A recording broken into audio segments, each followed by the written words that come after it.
बच्चों, आज हम पढ़ने जा रहे हैं सक्रियता श्रेणी के मध्य में स्थित धातुओं का निष्कर्षण।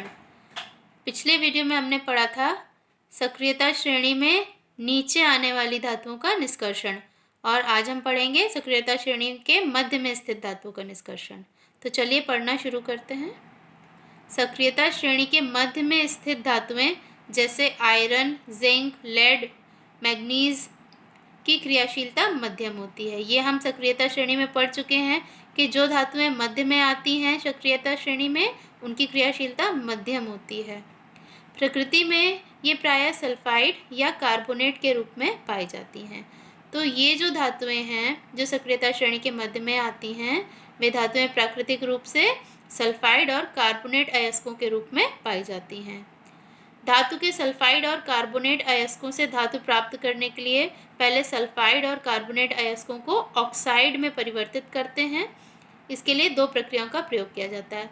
जो धातुएं सल्फाइड और कार्बोनेट अयस्कों के रूप में पाई जाती हैं, तो उनसे हमें धातु प्राप्त करने के लिए पहले सल्फाइड और कार्बोनेट अयस्कों को हमें ऑक्साइड में पहले परिवर्तित करना पड़ता है।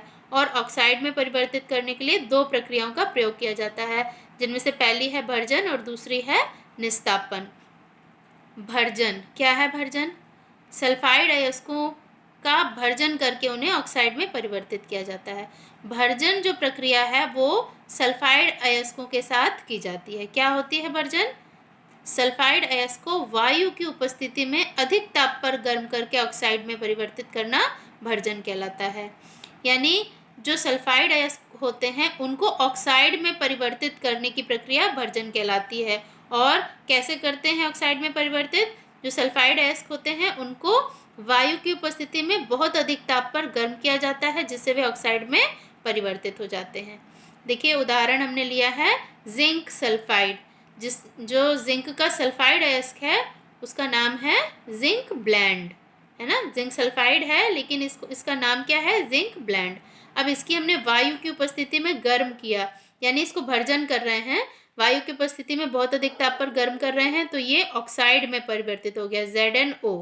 ठीक है, ऑक्साइड में परिवर्तित हो गया और SO2 या सल्फर डाइऑक्साइड अलग हो गई।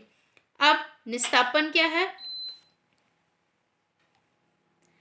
कार्बोनेट अयस्कों को निस्तापन द्वारा ऑक्साइड में परिवर्तित किया जाता है। भर्जन जो करते थे वो सल्फाइड अयस्कों का किया जाता है, और जो निस्तापन होता है वो कार्बोनेट अयस्कों को ऑक्साइड में परिवर्तित करने के लिए किया जाता है। अब कैसे होता है निस्तापन? कार्बोनेट अयस्कों को कम वायु में अधिक ताप पर गर्म करके ऑक्साइड में परिवर्तित करना निस्तापन कहलाता है। भर्जन में वायु की उपस्थिति में अधिक ताप पर गर्म करते थे, और निस्तापन में बहुत कम वायु की मात्रा में अधिक ताप पर गर्म करके ऑक्साइड में परिवर्तित करना निस्तापन कहलाता है। अब देखिए, यहाँ पर जिंक का कार्बोनेट अयस्क है, जिंक कार्बोनेट, ठीक है। इसका नाम क्या है? कैलामाइन। जिंक का कार्बोनेट अयस्क जिसे हम कहते हैं कैलामाइन। अब इसको हमने, यहाँ पर वायु नहीं है, देखिए गर्म किया है अधिक ताप पर, तो ये zinc oxide ZnO, zinc oxide बन गया। और क्या बचा? ZnO और CO2। देखिए CO2 बचा, ये कार्बन डाइऑक्साइड और जिंक ऑक्साइड। अब जो प्राप्त धातु ऑक्साइड हैं उनको हम किसी उपयुक्त अपचायक की उपस्थिति में अपचयन करके धातु को प्राप्त करते हैं। जैसे ये है जिंक ऑक्साइड हमें प्राप्त हुआ था, अब इसका हम कार्बन की उपस्थिति में अपचयन करते हैं। अपचयन हमने पढ़ा था जब ऑक्सीजन हट जाए तो उसे कहते हैं अपचयन। तो जिंक ऑक्साइड का कार्बन की उपस्थिति में अपचयन कर रहे हैं तो जिंक प्राप्त हो गया और CO या कार्बन मोनोऑक्साइड प्राप्त हो गया। तो इस प्रकार हमें जिंक के सल्फाइड और कार्बोनेट अयस्कों से हमें जिंक प्राप्त हो गया।